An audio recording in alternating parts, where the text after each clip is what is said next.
नमस्कार, मैं हूं प्रशांत और हम बात करेंगे उस ज़माने की जब आवाज़ें आप सुनते थे, देखने का मीडियम नहीं था और उसको बहुत आप आनंद भी लेते थे।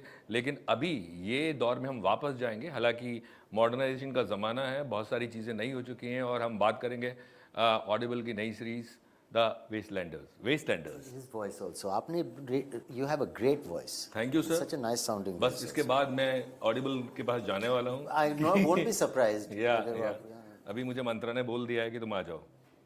तो आप समझ गए होंगे मैं क्या बात कर रहा हूँ और किन से बात कर रहा हूँ। मेरे साथ हैं अनंक्षा बिस्वास, सैफ अली खान और ब्रजेश हीर जी। बहुत बहुत शुक्रिया बात करने के लिए। तो सबसे पहले जैसा मैंने कहा कि वापस उस ज़माने में हम जा रहे हैं जहाँ पे हम आवाज़ें सुना करते थे, हवा महल, रेडियो, पता नहीं क्या क्या।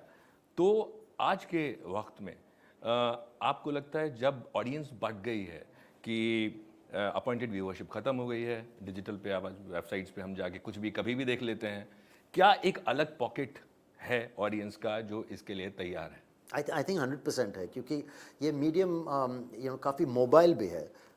आप कुछ अलग कर सकते हैं और ये सुन सकते हैं, आप गाड़ी में सुन सकते हैं। सो और एक अच्छा हेल्थी डिसिप्लिन भी है। अगर आप एक्टिवली एक चीज़ को सुने और अपने दिमाग में प्रोसेस करें। मैं और आई थिंक सब पेरेंट्स और सब लोगों को इस बात का थोड़ा डर है कि हम ज़्यादा वक्त एक स्क्रीन पे स्पेंड करते हैं। करीना ने भी यही बोला मुझे। रियली या, oh great parenting on same page. और मेरा सो मेरा भी यही डर है। सबका डर होना जी। चाहिए कि बच्चे बस चिपके रहेंगे एक स्क्रीन पे और थोड़े बहुत zombies बन जाएंगे एक दिन। बट सो इट्स नाइस ऐसे एक मीडियम जैसे आपने कहा ये सबसे पुराना तरीका है लोगों को एंटरटेन करना। एक आवाज़ से इसकी मतलब बजट की ज़रूरत नहीं होती है बड़ा पिक्चर पेंट करने के लिए। Right. So all these things are nice. बतौर एक्टर डबिंग एक अलग चीज़ है, आप माहिर रहे हैं उसमें। और ये कहानी कहना जिसमें एक्चुअली आप विजुअल पेंट कर रहे हैं किसी भी इंसान के शख्स के दिमाग में, कितना मुश्किल है? आपसे शुरू करते हैं। मुश्किल तो है, काफ़ी मुश्किल है क्योंकि इसमें जब हम अभिनय करते हैं हमारे जो और एट्रीब्यूट्स होते हैं वो सब यहाँ नहीं होता। और डबिंग अलग चीज़ है क्योंकि हम खुद को ही खुद के इमोशंस को जो हमने कर रखा है ऑलरेडी उसे देख के हम फॉलो करते हैं और शायद थोड़ा सा इन्हेंस भी कर लेते हैं। लेकिन यहाँ हमें वो सारा चीज़ अपने दिमाग में इमेजिन करना पड़ता है, उस वर्ल्ड में यूनिवर्स में खुद को डालना पड़ता है। को एक्टर्स नहीं होते तो उनका भी इमेजिन करके फिर आपको अपने वॉइस मॉड्यूलेट करके वो भाव व्यक्त करने भाव पड़ते हैं। भंगिमाएं जी। पूरी प्रॉपर हिंदी में बात कर लेते हैं। जी जी। तो आई थिंक डिफ़िकल्ट है लेकिन दैट्स वाई ये एक सीखने का ज़रिया है और बहुत ही चैलेंजिंग भी है, बहुत अच्छा है। आई थिंक मेरे लिए मैं तो मुझे लगता है I become a better actor after doing this. Wow, very Yeah, good. same here also. Yeah, There'll आप ही be के पास nice आते हैं। practice and a good workout कुछ नया करने के लिए। Yeah. आई थिंक मैं अपनी आवाज़ को कभी कभी नेग्लेक्ट कर लेता हूँ जब मैं स्क्रीन की एक्टिंग करता हूँ क्योंकि इतने सारे अलग क्रचेस होते हैं।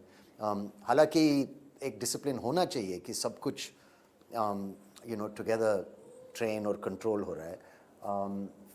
बट द मॉड्यूलेशन जो मैंने इसमें सीखी मैंने एक फिल्म की डबिंग मैंने की इसके बाद और वो लोग बहुत खुश थे, उनको लगा कि कुछ सीख के आए हो तुम हमारे पास। So it was a good thing. Right right. मैं कह रहा हूँ आप यहाँ बैठ के हमें जो सवाल पूछ रहे हैं आप भी तो एक किस्म की कहानी ही बता रहे हैं आपके दर्शकों को। जी। या चाहे जब मैं अगर स्पोर्ट्स कास्टिंग करता हूँ, फिर चाहे वो कबड्डी हो, क्रिकेट हो, फुटबॉल हो, हर गेम से पहले मैं as a host who calls the game मैं एक कहानी ही तो बना रहा हूँ उस गेम की।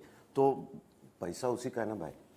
तो हाँ पैसा घूम फिर के हर जगह आ जाता अरे है। सर क्या बात कर रहे हो, राइट गुजराती आदमी। राइट। बट मैं आपसे आपके किरदारों को लेकर मैं पूछूं कि सैफ आपने बहुत काम फिल्म्स में किया है, आपने भी काम किया, आपने भी काम किया, लेकिन जब इस तरह की सीरीज आती है और क्या एक्साइट करता है एक्चुअली, क्योंकि ये तो आपको बाद में पता लगा कि यार आवाज़ के पॉइंट ऑफ व्यू से आपको कहाँ कहाँ खेलने का मौका मिल रहा है।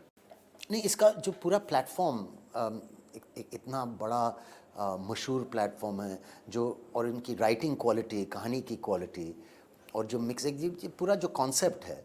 एक तो हम आवाज़ से एक कहानी बता रहे हैं और एक प्ले कर रहे हैं और एक जो नाटक चल रहा है स्क्रीन पे, लेकिन उसके बाद जो इफ़ेक्ट्स वो डालेंगे और एक पूरी दुनिया जो क्रिएट करते हैं एक बहुत ही हाई क्वालिटी की कहानी है। तो ये एक याद रखने लायक चीज़ होगी, जो हम we can always look back and बोलेंगे कि हमने ये किया। प्लस सर ऑडिबल के प्लेटफॉर्म पे मार्वल की कहानी जो मंत्रमुग्ध डायरेक्ट कर रहा है, ऐसे को एक्टर्स हैं, मुझे तो लग रहा है कि कोई भी कलाकार एक्साइट तो हो ही जाएगा ना। राइट। जी आप बिल्कुल same, Marvel, Audible, Mantra and these two, These I guys. Mean it's wonderful. ये एकदम एक सजा सजाया प्लेटर है। राइट बट मैं आप लोगों से पूछूं कि आप बचपन में हमने सबने कहानियां सुनी हैं, अपने दादा दादी नाना नानी, सैफ आपने किससे कहानियां सुनी हैं, और अगर ये प्लेटफॉर्म होता तब तो क्या होता? एक बूढ़े दादा थे भोपाल में, नंदू जी, वो शायद दर्जी थे एक। जी। तो उनको मैं रिक्वेस्ट करता था कि क्योंकि टीवी नहीं था, किताबें थीं, लेकिन मैं बच्चा था, वो बैठ के, तो मेरे फादर सुनाते थे सोने के पहले मिथोलॉजी की कहानियाँ। राइट और नंदू जी हमें पुरानी, मतलब जंगल की, भोपाल में खास करके शेर वाली, जंगलों वाली कहानी होती है। वो भी भोपाल के टोन में होती आप है। आओ जी मियाँ, ये तो बहुत अच्छे स्टोरी टेलर्स हैं भोपाली लोग। तो और उनकी भी, अगर उनको ऐसा, I can see somebody paying them for an audible job, a good Bhopali story teller, Right. एक बोलने का जो तरीका है बहुत खूबसूरत है। सो या that's my first experience, TV के पहले, किताबों से पहले, कि बैठ के जो हमारी आया जो सुनाती थी हमें कहानी, राइट राइट ये वाले। बट मुझे बताइए, इसके बाद आपको लगता है कि जो लैंडस्केप है पॉडकास्ट का वो और बड़ा होगा हिंदुस्तान में? कोई भी जवाब दे सकता है। Hope so. Fingers crossed. Frontier तो नया है देखिए, जी और होना तो चाहिए।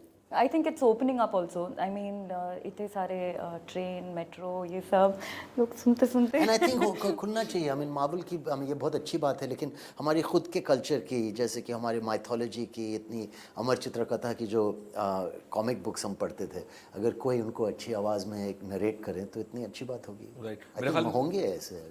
नहीं, अभी शायद हो रहे हैं, धीरे धीरे शुरू हो रहे हैं, लोगों के अपने अपने पॉडकास्ट हैं, मगर लोग हिंदी फिल्म से जुड़े या बॉलीवुड की जो खबरें हैं या उनकी जो कहानियां वो भी सुनना चाहते हैं। मैं आपसे पूछूं आप लोगों से, तो आप अपना पॉडकास्ट शुरू करने का सोच रहे हैं? Why not? I don't know. हाँ मतलब why not? He already does. Yes. नहीं, मैं तो रेडियो शो Radio होस्ट करता show, हूँ, परंतु अपना खुद का पॉडकास्ट अब तक सोचा तो कई बार है, पर उसके लिए एक अलग एक्सपर्टीज लगती है, एक अलग किस्म की नोहाव लगती है, जो मंत्रमुग्ध के पास है। तो मैं तो इस वक्त बतौर कलाकार आई एम सेइंग कि अपॉर्चुनिटीज़ हैं। अब इस सीरीज़ के बाद देखना है कि दरवाजे और कितने खुलते हैं, कान कितने और खुलते हैं लोगों के। राइट राइट अगर मुझे बताइए कि जो ये कैरेक्टर्स हैं, ये ऑलरेडी हैं कैरेक्टर्स, आपने देखे भी हैं, सुने भी हैं, आपको इंडियनाइज करने के लिए कुछ चैलेंजेस थे? आई थिंक राइटर्स को हुए होंगे थोड़े चैलेंजेस। अगर सच बोला जाए तो अभी भी मतलब जो अमेरिकन लैंग्वेज जो होती है, तो वो इस टाइप की सिचुएशंस को आसानी से सूट करती है, और थोड़ी बहुत हल्की बैड लैंग्वेज, जैसे कि कुछ चीज़ें ट्रांसलेट करना मुश्किल होता है। तो मैं चाहूँगा कि हम एक दिन अपने खुद के कल्चर की कहानियाँ अपने खुद के टोन में ऐसे नरेट कर पाएँ। बट आप तीनों से ही मैं पूछ रहा हूँ ये सवाल कि जैसा आपने कहा कि कोई इंडियन कैरेक्टर, कौन सा कैरेक्टर आप लोगों के अलग अलग आप पसंद हो सकती है, बता सकते हैं आप कौन सा कैरेक्टर जिसको सबसे पहले आप बनाना चाहेंगे? सबसे पहले बनाना चाहेंगे शिवाजी। शिवाजी शिवाजी। Bahadur comic book. क्या बात है यार। Bahadur, Bela. Bela and Bahadur. Chacha Chaudhary. Very good very good. So last thing मैं आपसे जाते जाते पूछना चाहूँगा कि इसके बाद इसी फील्ड में, मतलब ऑडियो की आवाज़ की दुनिया में आप कुछ और प्लान करेंगे? अगर आएगा कुछ नया तो फ़ौरन से हाँ होगी? I think so, of course. It's very exciting and it's good fun. It's nice to listen to also. और अपना खुद का एटमॉस्फेयर बना सकते हैं आप एक फ़ोन पे या एक अच्छे स्पीकर पे, अगर आप छोटे से ब्लूटूथ स्पीकर पे लगा के, nicely dim lit bedroom, you can have your own movie theater, your own world. आपके kids in the का- bath maybe. बच्चों का क्या रिएक्शन था when you told them that you are doing this? No, they just keep. I haven't really talked about it much, but मैं सुनाऊंगा, let's see how it goes, great. पूरा जब बन के आएगा। जी। बट वो सुनते हैं, they've just started listening, the middle one is listening to some stories. मेरा बेटा फुदकता हुआ पूछ रहा है, बाबा you are going to be a raccoon, क्या बोलूं अब इसको मैं यार। You're a raccoon?